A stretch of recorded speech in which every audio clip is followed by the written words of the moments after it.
Now, I've had a week to digest it, and I feel pretty confident saying the finale of X-Men 97 was not bad.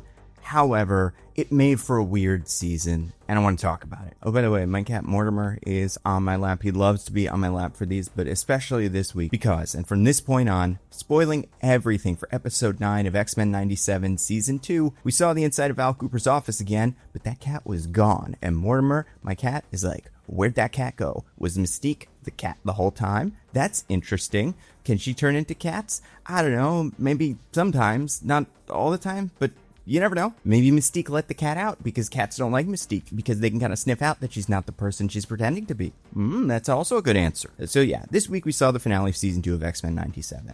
And I would say responses on the internet are sort of all over the place. I do think broadly a lot of people enjoyed what this episode was doing. However, from what I've seen, a lot of people believe this season did not wrap up anywhere near as cleanly as season 1. So we're going to talk about everything. We're going to go through the whole episode. Like I said, spoilers for everything. And I want to point out, like, emotionally, I think a lot of the moments of this episode hit. However, a lot of the big moments in this episode felt like they needed more time to develop. And I've got a video coming to my other channel, Nando V Movies, very soon about the thing that actually did develop a lot of those. But either way, we're working with what we have in the episode here, and I think there was a lot that felt like it was missing. So let's just jump right into the episode, and we'll be starting by talking about something I really liked, which was the last week on, the previously on, I guess, which, first of all, Storm gets to read it, which is nice because it reminds you that Storm's in this show. We have not seen very much Storm this season. She was somewhat involved in episode 1. She powered up the helicarrier thing. She froze and killed one of the horsemen. But then once we got to the present day, sure, she was elevated to the role of headmaster of the school, but like we didn't see that happen very much. We did not get an episode about Storm. We barely got an episode about the school. That stuff was sandwiched into the Polaris episode.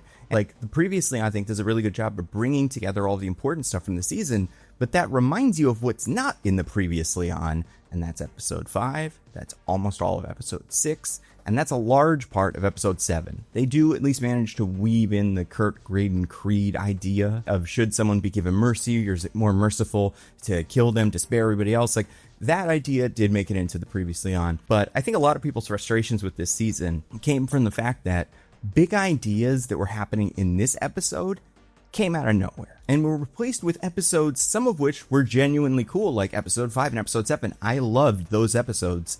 But in a season where you only have 9 episodes of television, you do get the end, everything's wrapping up, and you're like, oh, we need like a little bit more. And like I said, the Nando V Movies video will cover that. But either way, just based on what we have in the episode, that the previously on made it very clear there was a lot of stuff we did this season that didn't matter. While it would be interesting to see other ideas expanded upon that the season didn't get time to play with. The big one being the Apocalypse and Kandra romance. He's the big bad guy of the season. He's motivated to want to kill the X-Men. He took over Gambit's body. He, or maybe Gambit, who knows, tried to marry Rogue last episode. Her love for Rogue is what's going to save him in the end and defeat Apocalypse. And it's like, okay, that makes sense in terms of what Apocalypse's deal is, but he had a girlfriend he loved. What was that like? How does that mirror the situation he's in now? Yeah, obviously, I brought it up last week, but that one really bugged me. And then there are a lot of other ideas in this episode that feel like they need a little bit more explanation. They're too interesting to not go into detail on. Like, and we've talked about this a little bit in episode 6, which happens to be my least favorite episode of the season.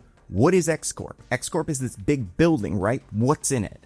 Why are there different floors? Why are some of our X-Men set up on the main floor and some in the basement and some just on a random floor in the middle of the building? Like, what is their strategy to protect the building? Why does the building exist? Is there anybody else in there? Is it just because of the tarot cards? We could have that moment where it's like, see, the tower is like, that means bad in tarot card, and they have a tower, because if that's the case, you could have done this at the school. But we see, and I like this idea that Val and Cable are teaming up. We're getting the combination of X-Factor and X-Force, also in just like the government, which Val is in charge of, and they're going to try to get into the X-Corp tower and find and kill Gambit. And luckily, there is a celestial energy meter that Cable and Val are able to monitor at all times, so they know when Apocalypse is taking over Gambit. But then we see, while everyone else is back at X-Corp, some of the main characters, Rogue, Nightcrawler, and Beast, have gone back to ship, which turned out to be the place where Apocalypse has big metamorphosis, to try to see if they can figure out a way to kill or stop Apocalypse. And here we will talk about one of my many issues with the actual fighting in this episode. And this is not me saying that like it doesn't look good or whatever, it doesn't make sense. This is me saying X-Men, X-Force, X-Factor. You guys knew what you were doing. You were setting up teams to do specific things. you chose some of the worst characters to do them. And I think this is a great example. I understand why Beast is going down here, because he's in love with Ship and he wants to see his girlfriend, and that's the rule. You get to hang out with your girlfriend on the show no matter what the stakes are. It's like, you get to go. I understand why Rogue is going, because Rogue has been there before. She's very powerful. She's got a big stake in this Gambit thing. I kind of feel like she'd want to stay with Gambit, but I guess she figures like she needs to be here in case they need a sacrifice, let's say. She wants to be it. Why are we setting Nightcrawler into the tomb underwater, far from everybody, instead of leaving Nightcrawler at the big tower for the big fight? When last week we saw that Nightcrawler is the ultimate badass who can beat up everybody in like 10 seconds. Why are we not sending the Professor down there, or Polaris down there? The Professor has been there before. In fact, he was there when Apocalypse was using the machine. He has seen it used more than anybody. And also, he's not going to be real helpful in fighting all these guys. I mean, he should, right? He should be able to turn off everybody on X-Factor's brains, but he's decided not to do that, sure. And then Polaris, it's like, this is where her dad died. We went through this whole arc about Magneto and how much he meant to her. And then why are we not bringing her back to this place to like see his sacrifice? I don't think Polaris like makes that much sense here, but she does feel like a character for which this location would be significant. And if she's not going to do the thing that she's not going to do at the tower, which we'll talk about, there's really no reason to have her there at all. But we learn that Rogue is going to try some sort of Hail Mary maneuver to get power from Apocalypse, take his power from the Celestial, walk into his big old head, and hopefully come out reborn. Then Val calls Xavier and the X-Men. She tells them they're going to kill Gambit. Xavier's like, we're not going to let you kill Gambit. She's like, all right. They put up their big bubble shield. It's the EMP shield. It's this yellow grid, right? And then Cable, using his arm and technology, hacks into the shield, and it disappears. Now Scott says, there's only one way they could break that shield. Jean says, Nathan, he's on that ship. And I'm like, surely there are other guys that could do this. Like, I don't know. Forget about all the mutants that can control electricity. What if it's Bastion? What if Bastion's back? Can he do this? Seems like he could do this. What about Dr. Doom? He exists in this universe. He could definitely do this. Like, it makes sense the Cable would do it. And by this point, I feel like they've probably reasoned out that he's probably working with the bad guys. But I'm like, Scott, use your head. There's an Iron Man in this universe. Maybe it's him. But then Val, and this was my big shock in the episode, scrambles the mech sentinels. And I'm like, wait a second. We are still doing sentinels? You're letting her do sentinels? After everything that happened last season with the sentinels. I understand why you would want to have anti-mutant deterrents, but like, sentinels? Really? Like, a bunch of people turned into a bunch of sentinels and tried to kill everybody, and it turns out there was a guy working at a secret sentinel manufacturing lab who is controlling all of them. What's to say that guy didn't hack into the lab and he's not going to be able to take control of these two? Also, I think it's been pretty broadly established so far, sentinels aren't that great for dealing with these X-Men. A sentinel can like catch a random mutant on the street. As you'll see, they do nothing, and it's not even for the reason you would expect. Also, these are the mech sentinels. You can see the guys have the one armband. That's the thing from the comics when the government put people in sentinels. I feel like the fact that this happens in this episode out of nowhere should be a way bigger deal. Let's say Val would use it because she's government and like, you know, kind of evil at this point. Why won't like Havoc or Cable, some of the characters that like know the problems with Sentinels, speak up and go like, wait a second, you never said you were using Sentinels? Or have some of the characters in the X-Men be kind of confused, like, I thought they were done with Sentinels. They're still doing that. That's crazy. But it's okay because they're not even a little good. We'll get to it. Now, if I'm Val Cooper in this moment, I'm like, okay, we use Cable's arm to bring down the shield. Next up, we send the Sentinels in.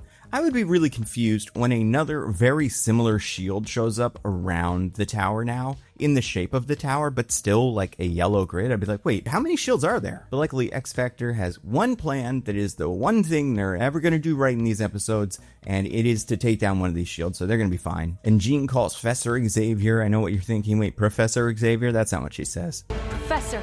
She's like, where's Rogue? And Professor Xavier, who's in Cerebra, says, I can't find Rogue anywhere. It's because she's gone to the Celestial plane or whatever. This is a scene where she talks to Celestial. I think the imagery here, great. Very cool. I love the voice of the Celestial. I think it's cool that it just immediately overpowers Rogue. I'm a little confused when it takes the jewel out of her body and just crumbles it away. It's like, yeah, why did you get that? What was the point of that even a little bit? Like when Apocalypse was Gambit, could he not have given Rogue some of his power? Why did he need to steal this from Kendra if it's just gonna get disintegrated here? Also, by this point, I'd forgotten she had it in her, so I guess it's fine. So then the Celestial basically lays out its thought process, which is people need to die for humanity to survive. Struggle will lead to more life. That's why it created Apocalypse, and that's why if Gambit dies, he should die. And Rogue won't accept this because she loves Gambit so much. So then Aeson, the Celestial, decides to change his whole deal. Aeson basically sees Rogue's strength and he's like, okay, so you're willing to die to save your friend. So that sort of convinced me that love is a way to move strength and humanity forward. But he says you have to sacrifice yourself for Gambit. He gives her another death seed, which I thought was a little weird. So it's like, why are you not giving her a life seed or something? You want her to turn into Apocalypse, right? And I guess it's funny because what happens when you get covered in the pink crystals is super different depending on who you are. For N7 he just got fully turned into a different looking guy.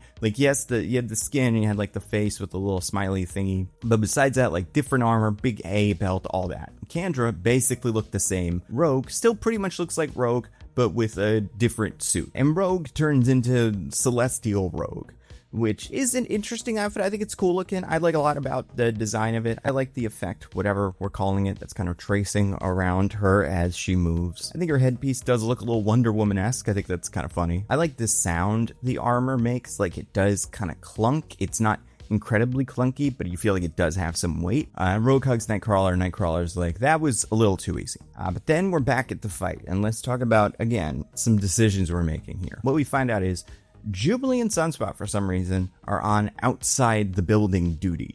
Jubilee is piloting the X-Jet. I don't think we've ever seen her do this. There are other characters like, oh, I don't know, Forge, who will do absolutely nothing in this fight. And it's like, why is Jubilee flying the jet? And then you got Berto's outside fighting the Sentinels. Like, he makes sense. I do not understand why we are putting Jubilee in one of the jets. I do want to point out one thing I think is interesting. Jubilee calls Roberto by a nickname that is like a shortened version of his name. I pronounced this before as Berto, but the way she said it, it's Betu. That makes sense. And for whatever reason, it is Betu's job to fight all of the Sentinels, which does not go incredibly well. And that gives X Factor enough room to sneak closer to the building that, again, has a second shield for some reason. Also, before Cyclops said, I need more flyers out there! And it's like, yo, where is Storm? Where is Jean? Where is Polaris? Polaris is in the basement. We're fighting Sentinels. This seems like the kind of thing Polaris would be really, really good at. But instead, she's in the basement fighting people that don't really have that much metal on him, and she's not around that much metal, so she's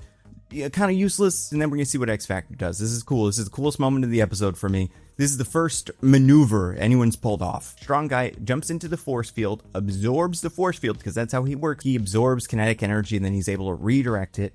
And then when he bounces off the building, they send Siren in to push him back towards the building so he can do a big punch, cancel out the force field. Brilliant, great. 4 people get in. Strong guy, Wolfsbane, Multiple Man, and Siren. Havoc stays out in the jet.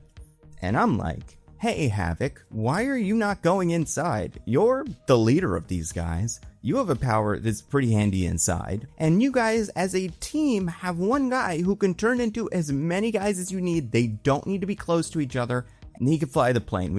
You've seen him do it, at least in the comics. Why on earth is Multiple Man not the plane guy? So you can have Havoc in here too. You can just have one Multiple Man, and you can still have all the Multiple Men you want in the building. This part I find confounding. Both people, Jubilee and Havoc, being in the jets is so stupid. Then we finally see Storm and Forge.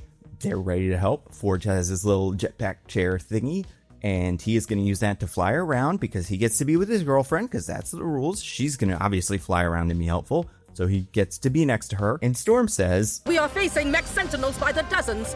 Human pilots. This will require a delicate touch.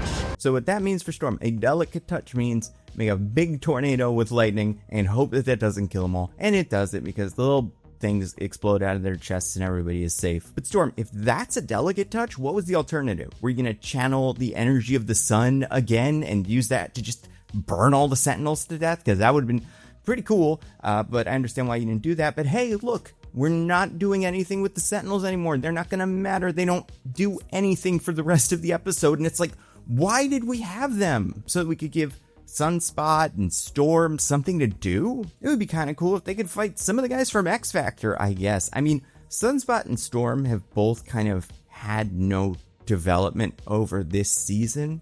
So it makes sense why the show is like, I don't know, have them fight Sentinels or something, even though Sentinels seem pretty implausible in this situation, and they don't really end up making any difference. And I guess Storm, for me, is the biggest casualty of the show just having too many characters in too little time. Like, we gave a whole episode to Polaris, who was not in episode 8, and will do almost nothing in this finale. And that is the episode that sets up what the school is doing. And at the same time, Storm is in charge of the school, but we don't see her do that. We don't see any of the other challenges that come with leading the mutant school. The other really big casualty of too many characters this season, I feel like, is Beast. Beast doesn't usually get that much to do. He's had his moments. There's some Beast-centric episodes in the original series, and Beast has a moment or two in X-Men 97 Season 1. But, like, looking back at Episode 6, it's like, oh my god, that should have been Beast. You totally could have gotten away with all the danger stuff if, like, Beast wanted to upgrade the danger room with parts of Ship because he's in love with Ship and the rule of girlfriends. Because otherwise in the show, there's really no explanation for why the danger room happened. It just happened because it saw Apocalypse a lot. And, like, in the comics, it's a bigger deal because it is a space AI that Professor X knew was sentient, but he forced to be the danger room. So it got mad and eventually rebelled. So it's one of those moments where it's like, ooh, Professor X is a kind of a bad guy. In this, you could get away with that with Beast if, like, he wanted to get Ship involved in the danger room because he thought it would be a better trainer, and then everything goes out. Anyway, I'm not saying that episode 6 needed to be that. What I'm saying is, I feel for Beast fans, and I'm sure they exist, because A, they're finally getting an X-Men 97 figure, and he's smooth. He's a little too smooth for Beast. I'm still gonna buy it, because I do want a Beast, and the other ones are way too much money. But he's very smooth. B, the Hot Toys of Beast for Avengers Doomsday looks a little dorky. I do think there's a statue of him that looks way cooler. But C, he has been on this show for 2 seasons, and he has not had a storyline besides he has a thing with the reporter. Feels like a missed opportunity. He's an interesting character. But then Val Cooper tells Cable, "We have them on the ropes, Cable. Now go in for the kill." and if I'm Cable, I'm like, do we? Storm just came out and killed most of our Sentinels without really trying. Sure, we got some of our X-Factor guys in. We haven't really heard from them yet. Presumably, like, half of the X-Men are just hiding in this building that they own, so I assume this also has some sort of countermeasures or something like that. We have them on the ropes? Like, we managed to sneak 4 guys into the building. And sure, Val has more mech Sentinels, but Storm's not running out of wind. I think they're gonna be fine. Anyway, Cable jumps into the air and then uses his big gun to fire an enormous hole through the entire building, like floor by floor by floor. And to that I'm saying, hey Cable, why do we need to do any of the rest of that stuff? It seems like you could just do that. As long as you know Gambit is in the basement, and there's no good reason you do, besides just I maybe being able to, like, sense the celestial energy and exactly where it's coming from. Just punch a hole through the entire building from the ceiling and like turn off all of the EMP shields and stuff around the base, because I don't know, you could just do that. He's able to jump through like half of the building, seems to only stop because he gets tired or bored, and turns out he is 1 floor away from where Jean and Scott are, and they shoot him. And then when Jean and Scott tell Cable not to kill Gambit, they could save Gambit and kill Apocalypse. Cable shows that he is not unlike Apocalypse because he responds with all of the emotion and pathos that Apocalypse did when his girlfriend left him, and he goes, "Ugh." And then Cable fights Cyclops and Jean. Then we get the crew that's fighting in the lobby. Apparently Psylocke and Angel managed to get in here somehow and went to the lobby for some reason. They don't seem to be following Cable, even though he just punched a hole through the building. They are not on the floor that he is, and they didn't come in the same way X-Factor came in, so it's like, okay, whatever. Maybe they left the front door open, and they bump into Wolverine, who, if you're watching this in subtitles, it spoils that this is actually Morph. I think this is so funny that they do this. But then Morph fights Psylocke and Angel, and Morph uses their claws to throw rocks at Psylocke, and I'm like, what are the claws made out of then? What can Morph do? Can Morph create actual big metal claws? Maybe they're not adamantium, but they're still strong enough that they can punch through rock easily and like throw rocks at Psylocke. Because I just kind of figured he couldn't do that, like that time that he tried to put the sword through Sabretooth, but it hit the wall behind him, and then the sword crumpled. And it's like, yeah, the wall was adamantium, but it's like, what, does the sword then turn into steel, and that's the only reason it can't go through that wall? Can Morph turn into things that aren't part of his own body? And not just like things that look like they're part of his body, but like things that take on the physical properties that he is replicating, because you're going to see him do this with Dr. Octopus arms, but I'm okay with that, because the Dr. Octopus arms are about as strong as normal arms as far as this is concerned. It doesn't matter, but at least we're almost done with Morph. We're not going to have to look at any more Morph stuff. Again, I like Morph. Episode 5 was cool. Morph's powers are still dumb. Psylocke realizes that there's 2 Wolverines, and one of them is real Wolverine and one of them is Morph, and then Psylocke has a sword fight with real Wolverine. This bit is very cool. I like this a lot. I like the idea that Wolverine fights with a katana because he's trained with one, because that's part of his deal. And while I think this fight is cool, I think the shot of Psylocke kind of comes way too fast. First she lands, then she turns into multiple Psylocks. Before she's even done doing that, a Psylocke comes from above Wolverine and tries to scramble his brains. Feels like there was like another beat that they weren't able to animate or something like that, because I don't know, the cut just feels weird. And then we check on Jubilee, who is apparently being pursued by Havoc in a jet. So this is, your jet's going to explode. It's going to happen in this bit. And like the fact that Jubilee's jet doesn't explode is like pretty good. Havoc is having a lot of fun with Jubilee, as if these two have like a real history. They spoke once. Havoc should clearly be in the base, because also Havoc for this entire episode is not going to meet Polaris, even though Polaris again is around here, should be fighting in the sky because she can fly and she can control magnetism, which would be really handy for pulling a jet out of the air. And they have a relationship. They know each other. She quit the team. I'm fine with Alex and Scott just not doing anything, like never bumping into each other in this universe. I think it's even kind of funny. These two characters are clearly brothers. Everybody that's read the comics knows it. All the characters besides them know it. But every time one of them's about to be in a room with the other one leaves, and like they just miss each other. You know, like they're almost having that moment, but they just never do, so they never realize it. But like, God, put Polaris out here so she can stop this. But then Jubilee does some crazy stuff that ends up destroying the plane and impressing Havoc. And I'm like, Havoc, what do you want here? Do you want Jubilee to like be cool? Like, I get you not being fully on board with like capturing young mutants, and it's clear that him and Polaris have a little bit of a thing where it's like, oh no, the mutants escaped, oh, it was so bad, oh well, right? Because they give each other a look at the end of episode 2, but like, I assume Havoc does think they should kill Apocalypse, but I can't imagine he's like, hey, it's okay that we're gonna all get destroyed by the big blue evil guy, as long as Jubilee proved that she's cool and tough. So then you get the fight we've all been waiting for. Polaris versus Siren, somebody she knows, because she does say Siren's name. Someone says it in this episode, and like, you know, that means they at least recognize each other. And to be fair to X Factor, sending Siren down here is actually pretty good, because none of the X-Men can counter Siren. She can just do her scream at them, and then they all just fall over in pain. The only ones that could counter her are the two telepaths, but one of them is like throwing rocks at Cable, and the other one is, I guess, still sitting in Cerebra, trying to scan for Rogue, even though, like, I don't know, can he not communicate with Nightcrawler and Beast and find out where Rogue is? Can Rogue not communicate with him? She's back on Earth. And you very well may be thinking, like, hey, who cares? This is a cartoon. We like seeing him fight. I get it. I would like to see him fight too. I think it would be much cooler if you saw that X Factor, Val Cooper, X-Force, all of them came up with an actually good plan. When they neutralized Xavier, when they put everybody where they should be, like, I would appreciate that a lot more than these kind of random fights, because they just don't really matter. Like, they're cool to look at, but they could be cool to look at and also just like interesting and clever. Like, why is Wolverine even in the lobby? Why is anybody in the lobby? I don't know. You get Bishop fighting Strong Guy in this cute little like, hey, we can't really hurt each other because our powers are pretty much the same.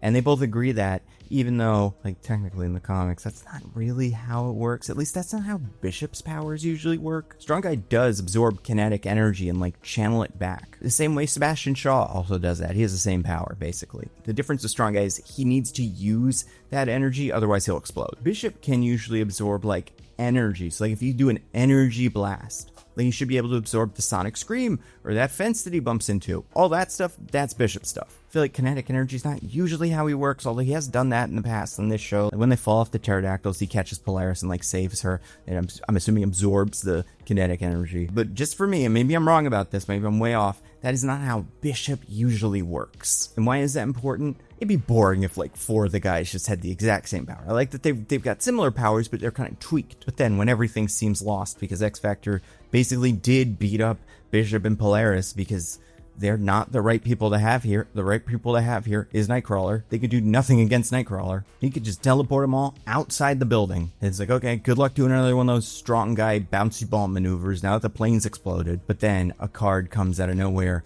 and it turns out it's Gambit, and it's this cute moment where like you see the card and everybody's like, huh? And Polaris puts up a shield really quickly so she doesn't explode. Like, I don't know how much Gambit knows about Polaris. They did meet, hypothetically, in the X Factor episode of the animated series. Like, they saw each other fight. So I hope he knows that she can make a shield, that he's not like, this will kill Polaris, but whatever, I'll get the other ones. It'll be a fun little bit. But then Gambit has my other, like, favorite little action moment of the episode where he flips around and does all the cool stick stuff and beats up all the multiple mans. He explodes Siren. Bishop trips Strong Guy, which, listen, this is more than I was expected Strong Guy was going to get this season. So as a big Strong Guy fan, I'm happy with it. I think it was a good showing. And then Cable realizes that he can go down to the basement whenever he wants, and he just does. He blows up the entire building. Everyone in it dies except they don't, but it's fine. He shoots and kills Gambit as Professor X is just getting into the room, and that brings out total mega Gampocalypse. I think, first of all, this transformation bit where the skull opens up, awesome, very cool looking. I think the bit where Gampocalypse peeks his eyes out and he's got this scary face, I'm like, yeah, that's cool. I think the shots where Gampocalypse is just sort of standing there just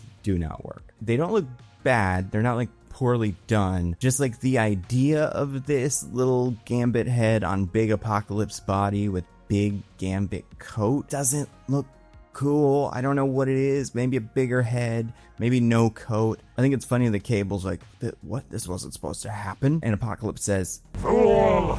This is always how it was meant to happen." And I'm like, oh, really? When you went and talked to the Celestial, it was like, someday you're gonna go into a Cajun guy and then get shot and turn into a big version of the Cajun guy with a big black jacket. It's like, okay. Like I said, I wish this looks cooler. It just doesn't. I would be fine with just regular Apocalypse head and not Gambit head. All the rest of it, I think that would maybe work. I'd also be fine with just a big giant Gambit with kind of Apocalypse colors and maybe like more evil purple aura coming off of him. And then Gampocalypse does scythe to everybody and they don't fall over and they come back as zombies. And he says to Professor Xavier, "Oh, how I have waited millennia for this moment, when the teacher finally learns the lesson. The ones you care for will be your undoing." Which reminds me again, which like, don't pour salt in the wound, Apocalypse.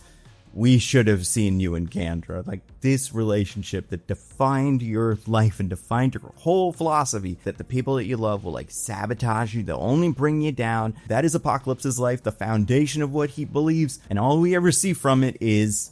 And then Xavier gives his thesis, which is like, having friends and relationship is what's important.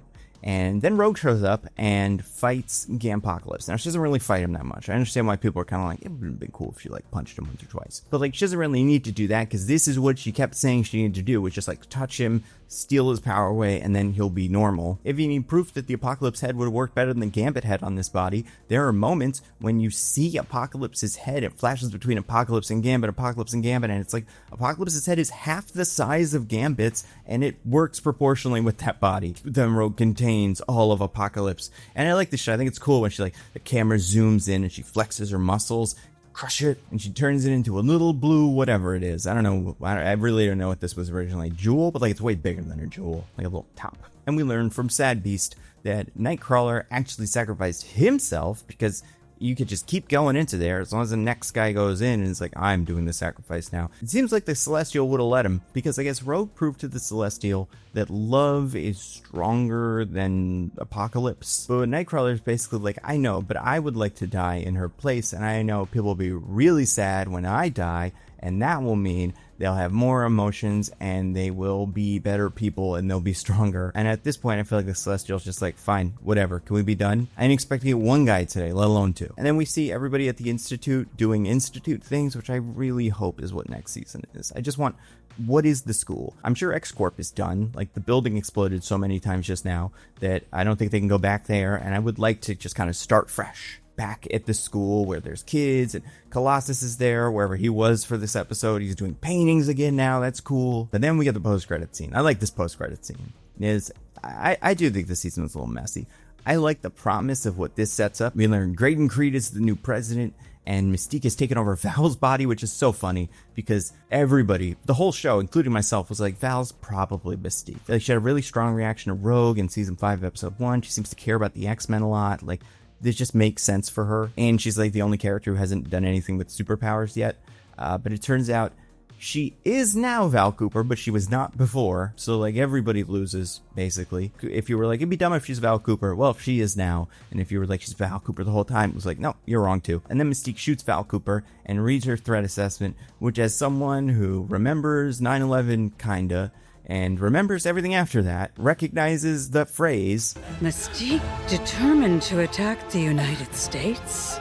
as sounding a lot like. Bin Laden determined to strike in U.S. And like time-wise, I'm like, it's 97. Is Mystique gonna do 9/11 or something? That would be really crazy. But like stuff like that has happened in the comics before. I'm pretty sure Juggernaut destroyed the World Trade Center once. There was also the 9/11 comic where everybody was very sad, including Magneto and Doctor Doom. And you're like, these guys wanted to blow up the whole planet. What do they care about this? And it was retconned that wasn't Doom. That was a Doom bot. But either way, I like that idea. You know, I do think this season had a lot of fun stuff and a lot of really strong episodes. If I had to rank them in order, in terms of ones I liked and like how much I liked them, this is tough. I'm going to say 2, 7, 5, 4, 3, 1, 8, 9, 6. That's my ranking. A lot of that has to do with just liking the characters they focus on, those storylines, because not all of them really contributed to the finale. Maybe that's why I didn't like the finale that much. I guess we have Brood out there now, maybe, so that'll be cool. But yeah, I think the show is great. I love it. I'm glad we're going to get another season. I saw the leaked thing from Comic-Con where it's the Brotherhood, and that looks really cool. I would say that'll probably be in the trailer for the next season. I love that this is a yearly show. I hope we do it forever. I hope we move forward a little bit into the 2000s, and I am excited for more of the show.